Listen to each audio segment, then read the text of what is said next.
Hey everyone, welcome to my channel. I'm Patrick Novotny, and I'm going to be bringing you another how to fold a pocket square video. And if that's the kind of thing you like, then please subscribe, and don't forget to check out my full playlist of pocket square folding videos. In this video, I'm going to show you how to do the 4 petals with 2 squares fold.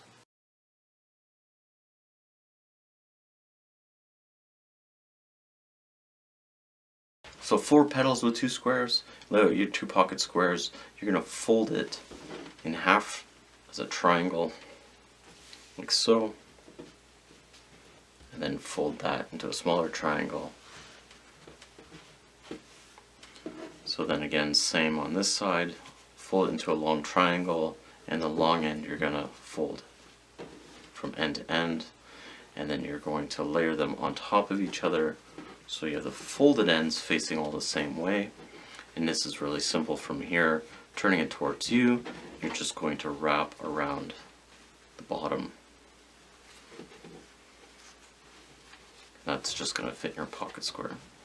So 4 petals with 2 pocket squares.